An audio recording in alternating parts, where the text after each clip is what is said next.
ESPN Classic. 5 seconds left in the game. Do you believe in miracles? Yes! He is moving like a tremendous machine. Secretariat by 12.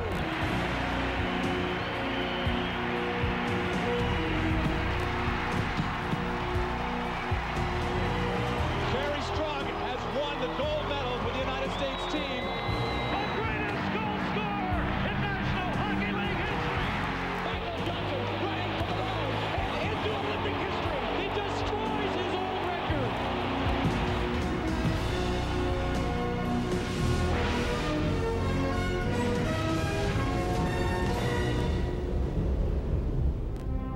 In Alabama, the nickname Bo is reserved for 2 separate species, domestic pigs that have gone wild and young boys of a similar persuasion. Among the latter was Vincent Edward Jackson, known in his hometown for an uncanny ability to hunt small game with a homemade slingshot and a talent for traveling in the woods. Blessed with the body of a man, he would mature into a 2-sport athlete of near fabled stature. Then, one day, his athletic career turned sharply downward, and we all watched his long goodbye. Here is the short, bittersweet story of Bo Jackson.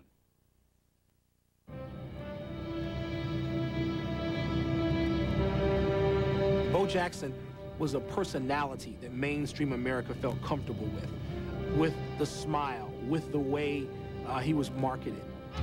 Bo knows baseball. Bo knows football. Bo knows basketball, too.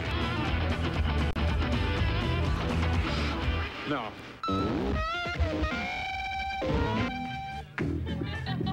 Bo, you don't know diddly. The Bo Knows campaign actually took him far beyond the borders of sport. You used to see black market t-shirts that said, Bo knows your girlfriend, Bo knows your mother, Bo knows your sister. It was everywhere. A, B, C, D. Bo knows letters. 1, 2, 3. Bo knows counting. I got hooked on it because not only could people see me on the football or the baseball field, but they saw that this person is talented in other ways. Helping Nike spread the word that Bo Knows was an autobiography that reached the #2 spot on the New York Times bestseller list. Oh, don't surf. That's what you think, dudes. It made him, at least for 1 year, and maybe more, the #1 athlete in the United States. Give it up for Bo Jackson.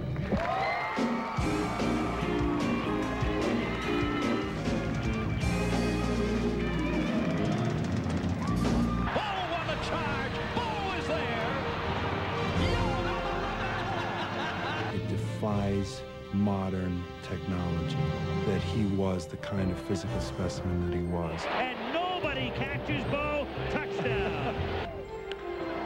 And hits this ball deep to right center field, way back.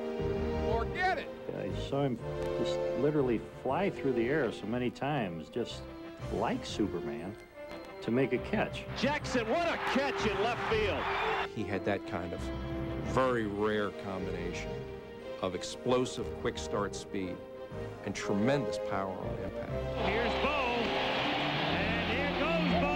One day he's walking back the dugout and he was so disappointed and so mad at himself for swinging at a breaking ball in the dirt for strike 3.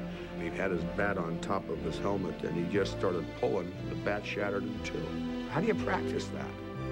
When he walked through a locker room, everyone else stopped whatever they were doing just to stare at him. He is still the only man to be chosen for the Baseball All-Star Game and be elected to the Football Pro Bowl in the same year. There was some sense that he was playing just to play when he tried to do both.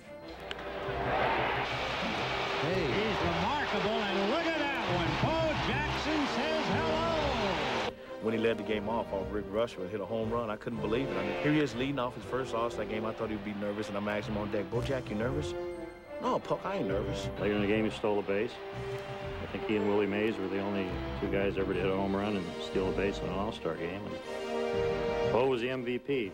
Bo was the show. We were all like, wow, you know, this guy can do anything he wants to do. Even when Jackson suffered a hip injury in January 1991, Nike kept the campaign rolling by writing it into the script. Everyone here at Nike just assumed, hey, he would be out for a couple of weeks, and then boom, he'd be right back in it. And so we built commercials that were geared around his rehab. So Bo's got a bum hip, so what? Look what he's doing with that hip. He's hitting the bike, he's hitting the weights. I think you hear me knocking, and I think I'm coming in, and I'm bringing Bo and his big bad hip with me. But Jackson's injury was serious enough to require hip replacement surgery in April 1992. There was something here today, gone tomorrow about Bo that kept him from being everything he could be. Just that frightening ability to maneuver so much body mass and run away from smaller, seemingly faster people. There's no way of knowing how great he might have been had he stayed healthy. Although his career was brief, I'm going to tell you, if there's a shooting star that was brighter than this guy, I'd like to see it. If everybody had an ocean. Great taste that won't fill you up and never let you down. Make it a Bud Light.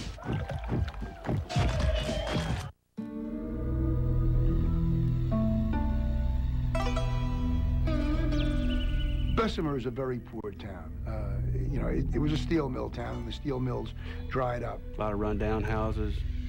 Like I said, it was a poor black section. It was just, it was poor. The street that he lived on was a dirt street, and there were no houses there that would be considered in the least bit anything more than functional. Vincent Edward Jackson spent his childhood amidst severe poverty in central Alabama. Born in 1962, he was the 8th of 10 children. They all had to sleep in the same room, each one of them having to sleep, you know, on the floor, or, you know, pile up around the heat or whatnot in the wintertime. With no father figure in the household, the family was held together by Vincent's mother, Florence. I will always say that my mother is my hero. She went to great lengths to make sure that all 10 of her kids knew that they were loved.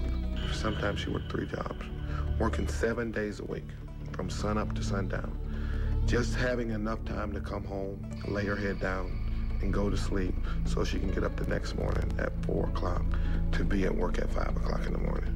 Big and strong for his age, Jackson was plagued by a humiliating speech problem. When I was a kid, the most terrifying thing to me was reading in class or answering a question in class or just asking a question in class. I wouldn't do that because I was terrified of stuttering and having my classmates laugh at me. He'd go to stuttering and go to sweating and wiping his head, and the kids get to giggling and laughing at him, and he'd turn around and tell them, I'll see you after school. I would let my older cousins punch me in the chest with their fists as hard as they could, just so I can let the other kids know around the neighborhood how tough I am. I was a John Gotti of my neighborhood.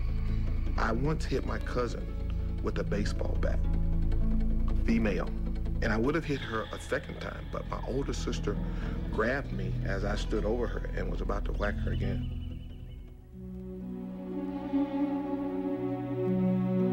Jackson's violent nature was met head-on by his mother. Whatever I get my hands on first to whoop you with, that's what you're gonna get whooped with. It could have been a broom handle. It could have been an extension cord from a lamp. If he didn't do what he's supposed to do, she would just pick up anything, you know, and try to knock him out. I think this was on a Saturday morning, and I said something to the fact that, well, you just told me to do one thing, and I can't do 2 things at once. Who do you think I... Oh, and she heard me. She had the extension cord in one hand and a .38 pistol in the other hand. And she said, you run now. I got something to catch you. One day when Jackson was 13, he and his friends visited a neighborhood pig farm with mischief on their minds. Me being the head rock thrower of the group, we started hitting pigs. I bet we killed about $6,000, $7,000 worth of pigs. We were wailing away on this big pig. I mean, huge, 300-400 pound pig. We were wailing away on it, and a shot rang out. Pow! After that, Of course, the sheriff came. They went directly to Bo's house. His mom, she was like, take him on to jail, whatever you're gonna do with him, you know. 'Cause I guess she was just kind of fed up with him. And my mother said, well, look, if the owner want to press charges, she said, I am not paying for any pigs that you destroyed, especially when you didn't bring the damn meat home. She said, I tell you what, if he wants to, I am going to let the judge send you off to reform school. And I didn't want to go through that. So I finally confessed.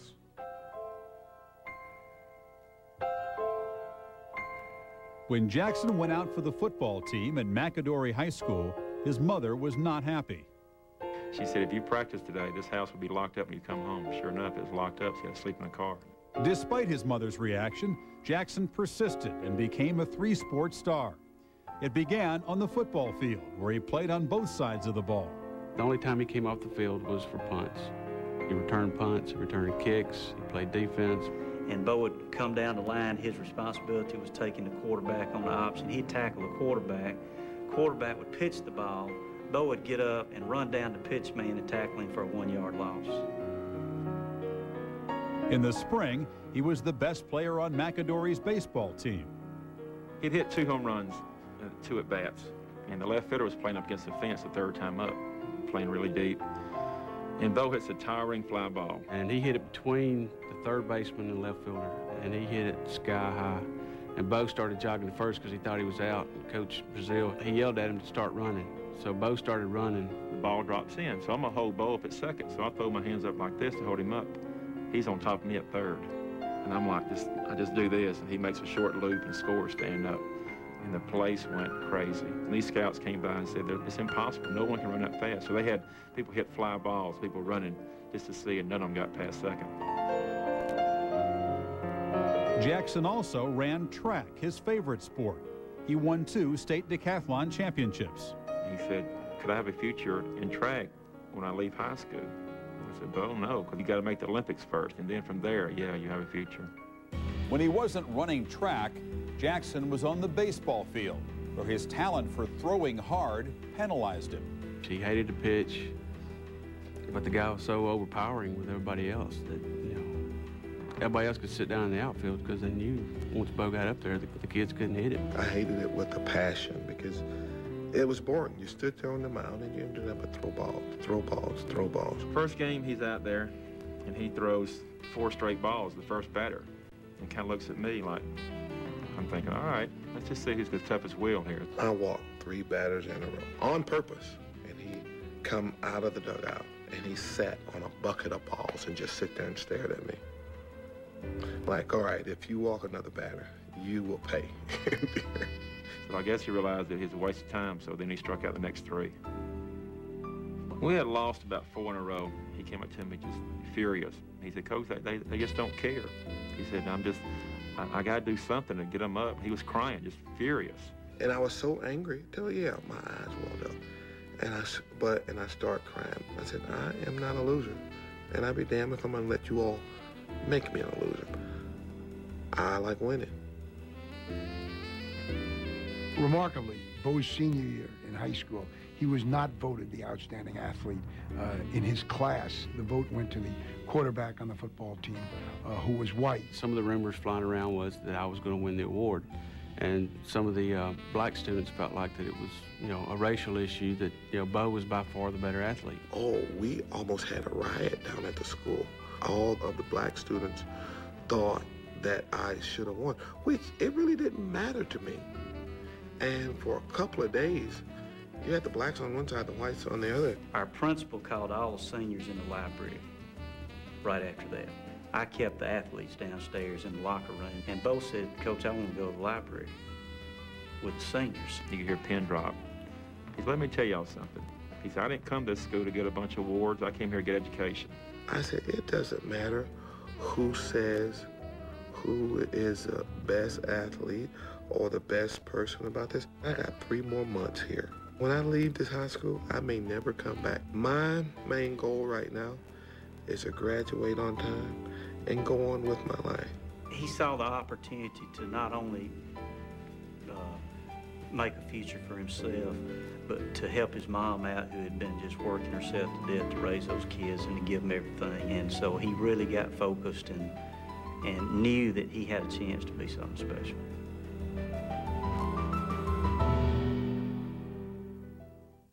Cell phones, everybody.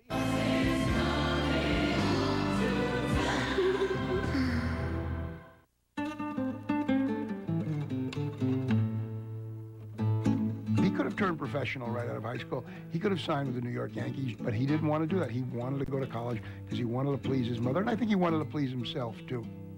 In 1982, after Jackson tied the national high school record by hitting 20 home runs, he turned down a $250,000 offer from Steinbrenner's Yankees. He would choose a college close to home. The question was, would it be Alabama or Auburn? For years, if Alabama wanted a marquee player or a great athlete out of the Birmingham area, it was just a foregone conclusion that that athlete was going to Alabama.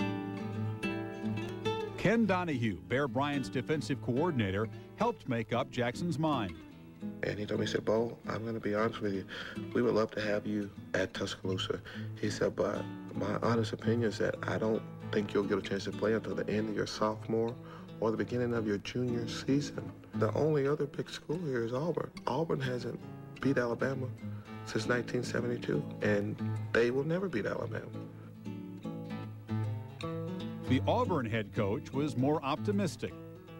He saw our situation here, that he could come in and just by the sheer numbers, you know, be a starter right off. He said, I can see you coming down there, playing and turning this program around your freshman year. And he said, I would just like to know if you would consider coming to Auburn. I said, I am coming to Auburn. And he's like, okay, and he turned and walked off, and that's all was said. He signed with Auburn with this incredible obsession that he could go to Auburn and he would show Alabama. Jackson arrived at Auburn in the summer of 1982. You just sat there and, you know, watching practice. You saw him do it with your own eyes, but you just couldn't believe what you were looking at. Pat turned to us and he was looking to see if we had seen what Jackson had just done. And he said, did you see that? And he smiled and said, it's hard to miss a Cadillac. If Jackson's athletic transition to college was smooth, the same cannot be said for his social life. The most amazing thing was that he was shy. Once he got to college, he understood why he was shy. He had a speech impediment. And from that speech impediment, he would much rather stay away from people than to be around people. I get a collect phone call on Saturday afternoon, you know, a couple hours after a game. Coach, this Bo. Yeah, how's it going? I'm just sitting here in my room. Well, why are you doing that, Bo? Isn't there a lot going on? But I don't want to go to any of that stuff. You know, I don't go to parties. I got homesick, to be honest with you. And the week before the Alabama game, my freshman year, I decided, well, I'm going to go home. I guess he had gotten fed up with some stuff down at Auburn, and so he decided to go to the bus station and go back home. He sat there till 3 or 4 in the morning. Every time a bus would leave and he'd think maybe he's going to get on it and go back home, he'd think about how much he was going to let his mother down, his family down. I would disappoint my mother and everybody that looked up to me as, well, he's gone on to college and he's done something with his life. I just don't want to be another person that's just hanging around the neighborhood, not doing anything with his life. When you saw Bo Jackson and you saw how proud he was, you knew where that came from. It came from his mom. He never made a decision without her. You know, if she called down there and said she was having any kind of problems, you know, he was gone. If he was having problems, she was the first somebody that he would call. She didn't raise a quitter. She didn't raise anyone to start something and not finish it. She played a very important role in getting him back to Auburn. As a freshman, Jackson met Alabama on Legion Field, Birmingham. He was ready, more than ready. I remember being down on the field and warm-ups and talking to the Auburn coaches and Pat talking about his team was ready, and he pointed over there to Jackson and said, my biggest job right now is to keep this guy, his motions in check. Give the ball up and over and in, I believe, touchdown! Touchdown, Auburn! the Auburn Tigers have defeated the Alabama Crimson Tide by the score of 23-22 in this monumental victory, ladies and gentlemen. It seemed like everything happened in slow motion because you had red and white jerseys diving everywhere. You had blue and white jerseys going everywhere. We went over the top, and when I came down, my head and the football was across the goal line.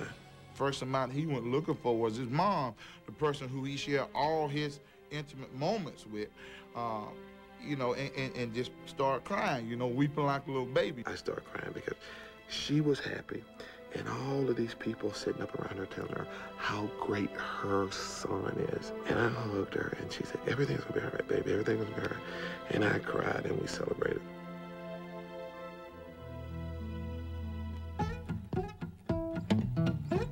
As he did in high school, Jackson played baseball in the spring. He made the ballpark smaller in every way. He made the distance between the bases smaller with his world-class speed. He made the outfield fences shorter because of the greatness of his arm. He's the only player I ever saw who literally could defy the geometry of the game, and so you had to be in awe of that. We went to Athens to play Georgia, and it was the first night they were celebrating the first time that the University of Georgia had lights on their baseball field. Biggest crowd in Georgia history, Bo steals the show. His first 3 at-bats, he hits home runs, and his 3rd at-bat, he hit one literally on the brand-new light tower about 450 feet away, and the ball rattles around up there, and you fully expect the lights to burst just as they did in the movie The Natural. Even the Georgia fans, what is this guy going to do next? However brilliantly he played baseball, Jackson was a national hero on the gridiron. An All-American with over 1,200 yards rushing in his sophomore year, he missed half his junior season because of a shoulder injury. Jackson entered his senior year a favorite to win the Heisman Trophy in 1985, but in his 3rd game, ran into trouble. He played against Tennessee and he got a deep thigh bruise. We took him out of the ball game, and he didn't play anymore that game. 5 weeks later, against Florida, the thigh injury flared up and forced Jackson to the sideline. His injury was the biggest story in the state when you had rumors of Bo Jackson sloughing off and just can't play. What few people knew was that Jackson played the last 2 games of the season with cracked ribs. Coach died just to shut the media up. He brought the x-rays to the press conference and showed everybody, do you see this? One rib is totally separated and the other one is cracked. He said, well, do you know who x-rays these are? And these x-rays were taken just 4 or 5 days ago. You know who x-rays these are? He said, those are Bo Jackson's x-rays. Despite his injuries, Jackson finished the season strong. Averaging 162 yards per game, he scored 17 touchdowns as Auburn compiled an 8-3 record. Nevertheless, he found himself the center of the most competitive Heisman race in history. In the closest vote in the history of this trophy, the winner is, from Auburn University, Bo Jackson. A small note of controversy. Some detractors said that you had pulled yourself out of some key games this year with some injuries that you might have played through. What's your response to that? Well, the only thing that I can say about that is I know what I can do, and I am not a quitter. And if I feel that it's necessary for me to take myself out of competition, it's not because I'm a coward. At the start of the 1985 season, it probably wasn't that important to him. I think it became important to him because of those people questioning him. The thrill of winning the Heisman soon dissipated in the face of another controversy that ended Jackson's senior season in baseball after 21 games. It began innocently enough with a ride to Tampa Bay on the plane of Buccaneers owner Hugh Culverhouse. And they picked me up on the jet, and we flew down, took my physical, got back. Somebody called and said, well, you took a ride on the jet, so you are ineligible to play baseball. He had tried religiously to go through the proper channels and the proper process, but had been betrayed by information that came out of the Southeastern Conference office in Birmingham. Later, Bo Jackson resented that big time, that something had been done to jeopardize his college future. That really hurt because I felt that I was taken advantage of, and I felt that the people at Tampa Bay knew what they were doing just so I wouldn't play baseball. All that stuff you carry around, ever had trouble? Maybe. Yes, sir! You're watching ESPN Classic. The Buccaneers select first choice on the first round. Running back from Auburn, Bo Jackson. In 1986, Bo Jackson faced an extremely difficult decision. The baseball people are pulling me that way, and the football people are pulling me that way. But once I make my decision, it won't be because somebody said, well, it'll be best for you to do this or do that. I don't think many people in this state ever even considered that he would play anything but football until right before it happened. If Tampa Bay had traded my rights to someone else, I probably would have just went on and played. But I knew that I was good enough to play in the big league, or just play baseball and then see about football later. It was a huge surprise when Bo decided he was going to play baseball. Everybody thought it was just a ploy to get more money. They thought he was kidding. Jackson was drafted by Kansas City in the 4th round and assigned to the AA Memphis Chicks. First, however, he was invited to Royal Stadium for a workout. I remember he walked to the locker room one day in Kansas City and wearing his pinstripe suit. He's handing out pictures of him in the Heisman Trophy Award to us Major League Baseball players. A lot of guys kind of looked at it, just pitched it. I hung mine on my locker, kind of teased him. Hal McRae followed him and kept picking him up. And he'd say, you're in the big leagues now, son. You know, we don't care about your Heisman here. We saw this magnificent stone of a baseball player that needed to be cut, that needed to be polished, that needed to be refined. And when it was, it would be the crown jewel. And that's what he became.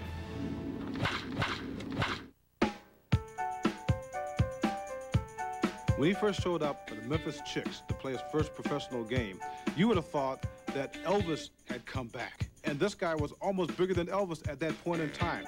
He was a guy that could create mania just by being. After 2 months in the minors, Jackson joined the Royals. When he first came up in baseball, everybody looked at him like, who's he kidding? He had a lot of raw ability, but he swung and missed a lot and struck out a lot and really struggled the first year. He had a lot of ability, but he just didn't spend a lot of time playing baseball. For someone to make it to the major leagues as quick as he did, just goes to show you what a tremendous athlete he was. The first home run that Bo hit that I remember was in September. He hit it off of Mike Moore, who was pitching for Seattle. It landed about half to 3/4 of the way up this grassy expanse. And you look like, how could this happen? Mike Moore sat there and he started laughing on the mound. And he comes in and he goes, if I'm going to give him up, I can give him up. And it's the only time that we were like high-fiving a pitcher for giving up a home run. It's one time I was talking to Buck O'Neil, and Bo was taking batting practice. And Buck O'Neil said he heard a sound. And he says, I've only heard one other sound like that. And he said, who was that? And he said, Josh Gibson. I hear that sound again. And man, I ran down the steps, I ran on the field. I wanted to see who was hitting that, but here's another pretty black sucker. Bo Jackson was hitting that ball. But after 25 games in September with Kansas City, Jackson turned his thoughts to football. I was approached by my agent and said, if you could play football after baseball season, would you consider it? I said, in a heartbeat. I've been doing that since I was in the 9th grade. I've been doing both sports, and I know I could do it. It seemed like arrogance, but with Bo, it never was arrogance. It was just, hey, I can do this. I can do this. It's not such a big deal. Having spurned the Bucs offer a year earlier, Jackson was re-entered into the 1987 NFL Draft. Raiders owner Al Davis took him in the 7th round. I wanted the first player who'd ever played 2 sports to play for the Raiders. Bo had a press conference before the game, and he sat there and he said that he was going to take up a hobby. Football was going to be a hobby. The reaction was that, who is this guy to think that he can regard football as a hobby and succeed in it? I think the Royal front office was upset. I think we all felt the same way. Why, Bo? Why? Why? You've got a chance to be the ultimate superstar in this game. Why turn your back on that? After hitting .235 and striking out 158 times in 1987, football seemed perhaps a greater attraction for Jackson. If you were going to play baseball, you have to give it 100%. And if you're going to play football, you have to give it 100%. And I thought that he was cheating the Los Angeles Raiders and the Kansas City Royals. I do remember Willie Wilson walking around with a bat stuck between his legs. The symbolism somewhat obvious in terms of what Bo was doing to the team and basically what the front office was letting Bo do to the team. Gets on the wrong way, thinks he scored a touchdown. He has scored a safety.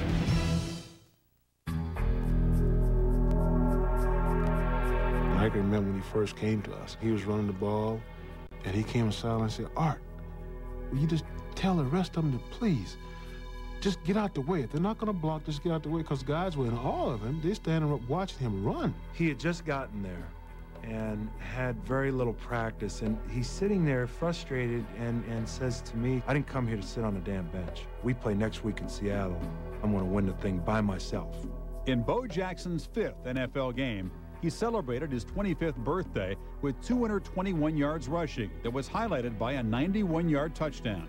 And Bo Jackson to the 20 and out in front, and only one man to beat, and nobody catches Bo. Touchdown. He may not stop in Tacoma. He's gone. He just took off and went, boom, like there was a jet came in. He was running so fast he couldn't slow down. He just ran all the way up to the tunnel, and they lost him. And Cam was going, bo, bo, bo, bo, bo, bo, bo. He was gone. There was no guy there. They flip him the ball, and to watch him hit the corner, it's just all thighs and ass. And it was a remarkable sight to watch. You don't think he's running fast, and then suddenly he's not there. There was one time I swear I saw flames coming out of his shoes. Here's Brian Bosworth. At this point, Boz had not quite been unmasked, as the hype he was going to be. People still thought of him as a big-time linebacker prospect. Brian was talking all this smack about what he was going to do to Bo. Bo Jackson wasn't going to do this. Bo's not going to do that. It was me, Bosworth, and the goal line. Here's Bo. He and Bosworth one-on-one, and Jackson just shoves him into the end zone. I think he saw in my eyes a moment of hesitation, and he said, I'm going for it. And he went ahead and went more toward the flag, which then put my head on the wrong side of him. It was like you jumping out in front of a bus, a transit bus, trying to catch the bus and stop it.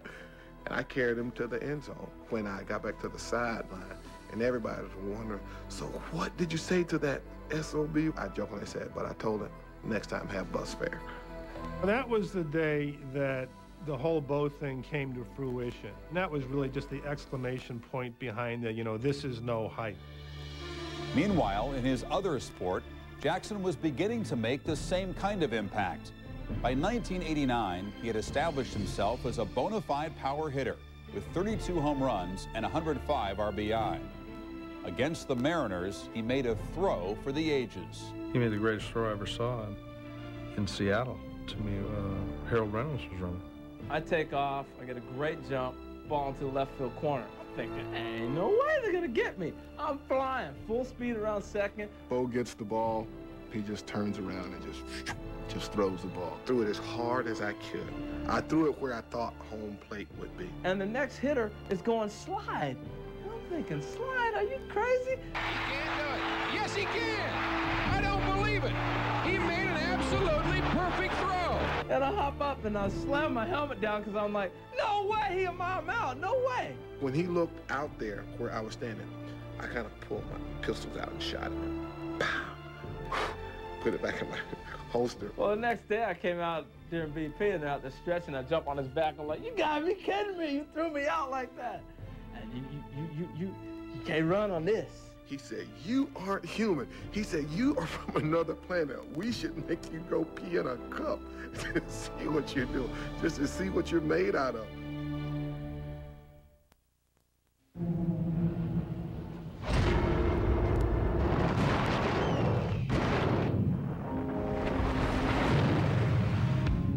Be up and never let you down. Good race. Thanks. Make it a floodlight. Playing a great game, playing a super game. We ran a play where I bounced off tackle, and I think I had to beat one guy, and he clamped down on my right leg, which stopped me dead in my tracks. But The momentum of my body kept going, and my left leg was extended to the point where I couldn't bend it and fall. He had such force across his hip joint that by hyperextending his knee, he pulled his hip right out the back of the socket. And I popped it back in the socket as I'm laying there. And I stood up, and I felt a sharp pain up in that pelvic socket, and it felt like somebody had jabbed an ice pick up in there. And I said, I think I need to go to the sideline because I think this is a little bit worse than I think it is. It reminded me of lions tracking their prey and taking on an animal much bigger than they, but it takes more than one. And in a way, Bo Jackson's injury was like a, beautiful rhino being taken down. He stood on the sidelines for most of the rest of the game. His kid came back down on the stands and played with him on the sidelines while the game was being finished. Bo knew he was injured, but he'd been injured before, and he assumed that, he would heal. The next day, I went to take an MRI, and he said, do you see all that dark stuff? He said, that's blood in your hip socket.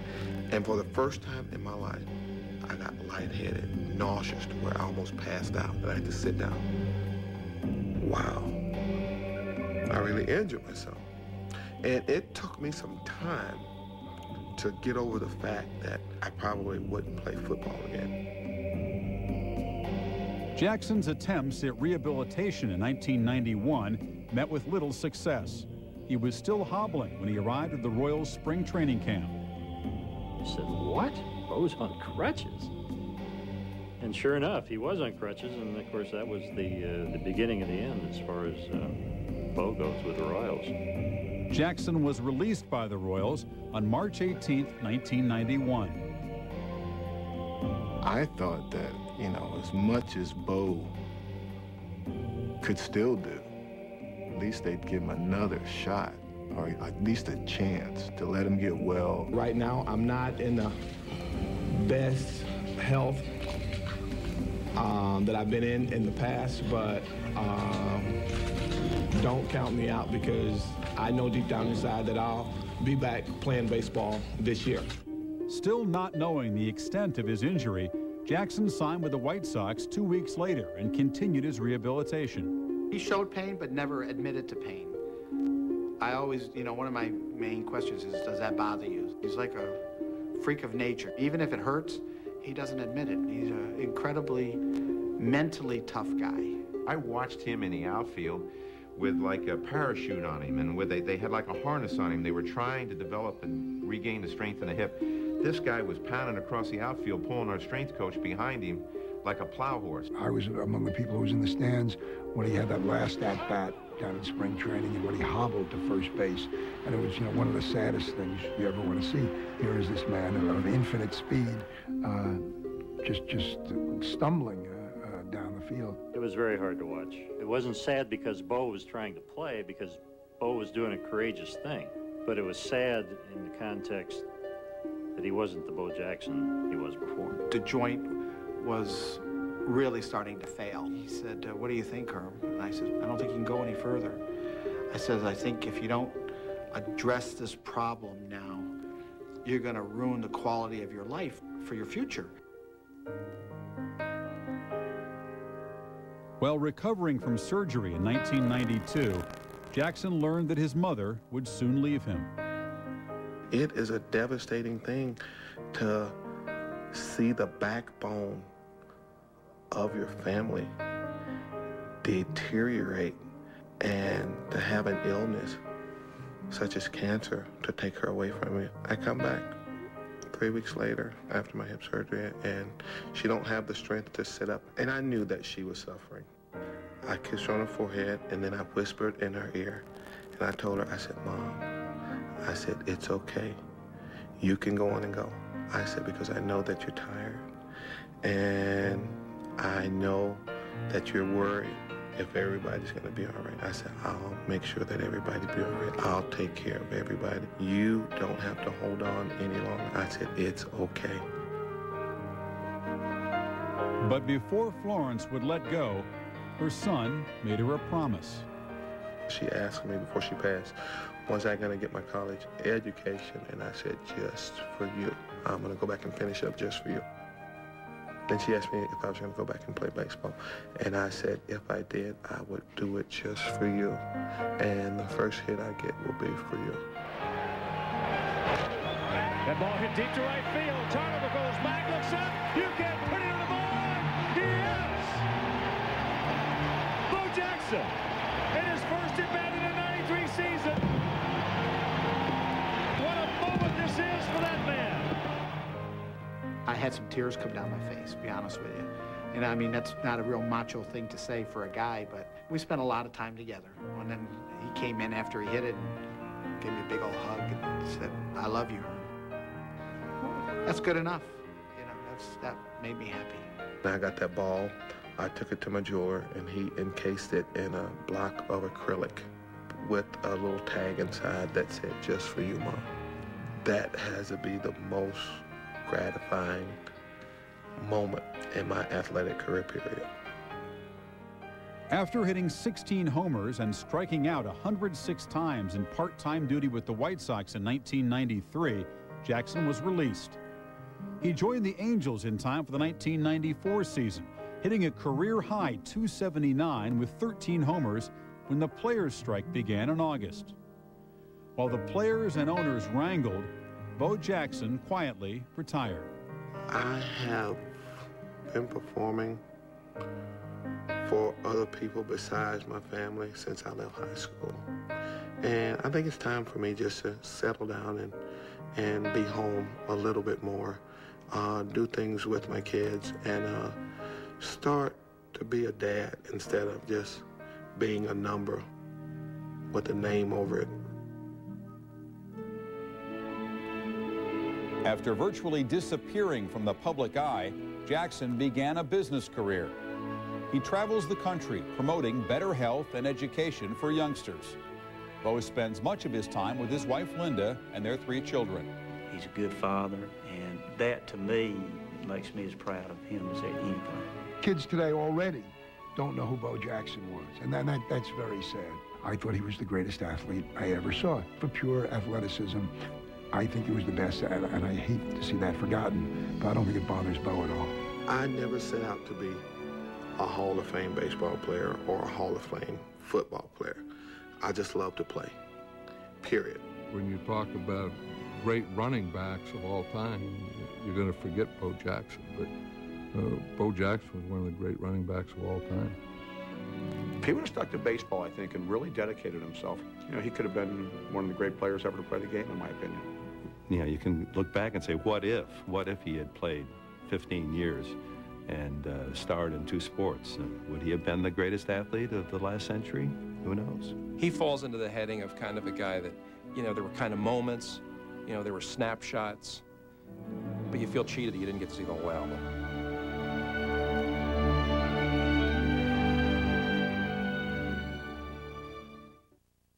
In the wake of Bo Jackson's truncated career, we're left to wonder what might have been. His gifts as a baseball player were only beginning to emerge. How many homers might he have hit? How many bases might he have stolen? But it was as a power runner that Bo stopped our hearts.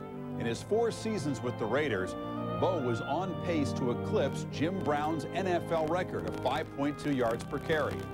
Averaging 5.4 yards, Bo had not reached the minimum 750 carries to qualify for the record. He had only just begun. For ESPN Classics Sports Century, I'm Chris Fowler.